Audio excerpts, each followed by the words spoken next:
You know, in the world of startups, there are failures, and then there are legends of failure.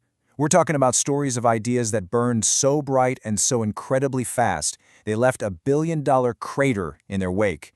And today, we are digging into one of the most spectacular business craters ever made, the story of Quibi.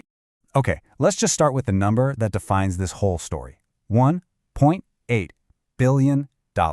That is an insane amount of money, and it's how much Quibi raised before a single person had even downloaded their app. This wasn't just some seed funding. This was a war chest built for total global domination. And then there's this number, 6 months. That's all it took for that entire billion-dollar war chest to just go up in smoke. From a huge Super Bowl launch to a complete and total shutdown. So the question is simple, but the answer is pretty complex. How does that even happen? To really get the crash, you first have to understand the rocket ship they were trying to build. Because this wasn't some scrappy startup in a garage. Oh no. From day one, Quibi was pitched as a Hollywood blockbuster, but in app form. The whole big idea was right there in the name, Quibi, which is short for Quick Bites. They wanted to create these premium, Hollywood-level shows for all those little in-between moments in your day. You know, the subway commute, waiting in line for your coffee. It was basically sold as Netflix for your phone. And honestly, on paper, it sounded like a brilliant idea for a market that looked wide open. And the leadership? Absolutely pure A-list. You had Jeffrey Katzenberg, the guy behind Disney's animation comeback and a co-founder of DreamWorks, and Meg Whitman, the powerhouse CEO who ran both eBay and HP. I mean, with a team like this at the helm, how could it possibly go wrong? And it wasn't just the founders who were all in. Just look at this roster of investors. You've got Disney, Warner Brothers, JP Morgan, Alibaba. Seriously, every single major player in Hollywood and on Wall Street wanted a piece of the action. This might just be one of the most powerful investor groups ever put together for a company that hadn't even launched yet. They also had what they thought was a secret weapon, this really cool piece of tech called Turnstyle. The whole idea was you could flip your phone from vertical to horizontal, and the picture would just seamlessly adapt. This was sold as this revolutionary feature, something that was going to define a whole new era of watching stuff on your phone. So let's recap. You've got the money, the legendary founders, the biggest investors on the planet, and this revolutionary tech. The stage was absolutely set. But instead of a triumph, it was a train wreck. So let's start the autopsy. What were the fatal flaws here? The collapse happened unbelievably fast. Just look at this timeline. In April 2020, they launch, right as a global lockdown begins, which immediately killed their whole on-the-go premise. By May, critics are already saying the content is weak. In June, the marketing is clearly failing. And by October, it's all over. A total implosion. And this right here gets to the heart of the first huge problem, the actual shows. I mean, think about it. Netflix and HBO have their killer shows, the ones you just have to see. Well, Quibi was reportedly buying scripts that other studios had already passed on, or even worse, just taking a full-length movie and chopping it up into awkward 10-minute pieces. They had no Stranger Things, no Game of Thrones, not a single show you absolutely had to subscribe for. Then there was the marketing. The marketing. And this quote, even if it's just an unconfirmed rumor from some market research, it says everything you need to know. After spending millions and millions on Super Bowl ads, this was the result. The message was so confusing, it's just the perfect snapshot of the whole disaster. And this chart just drives that point right home. 70%.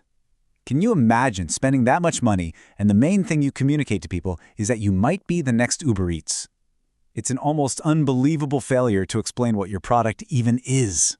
On top of all that, the product itself felt like it was actively fighting against how the internet actually works. They basically put all their content in a cage. You couldn't screenshot or share clips, which is literally the lifeblood of viral marketing. It was trapped on your phone when everyone was stuck at home wanting to watch on a TV. And they were charging for it, while giants like TikTok and YouTube were completely free.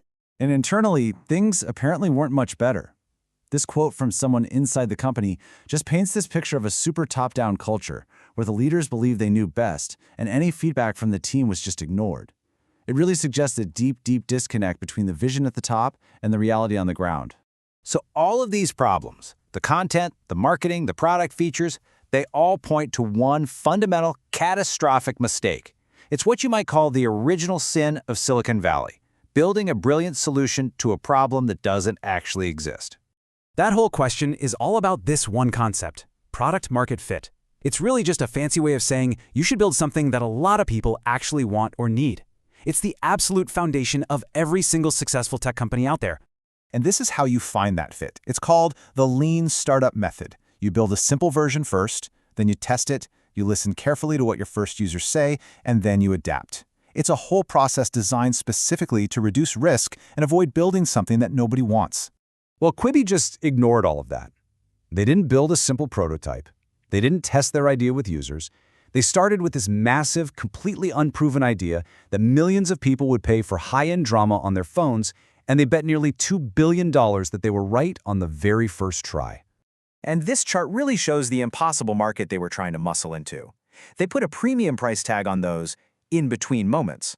But that space was already dominated by YouTube and TikTok, services that were free, endlessly creative, and already beloved by millions.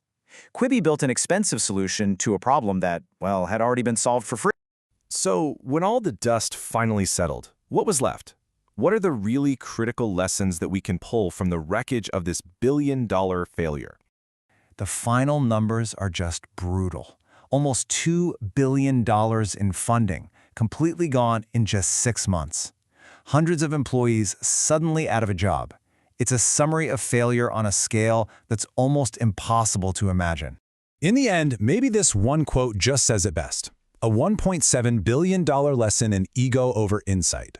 It's such a powerful reminder that all the money, all the experience, and all the vision in the world, it's completely worthless if you don't first stop and listen to what people actually want. Believing they knew best was their fatal mistake. And that leaves us with this question. Quibi had everything a startup could ever dream of. The money, the talent, the connections, and it still failed, just spectacularly. It is the ultimate proof that in the world of big ideas, nothing is ever truly too big to fail.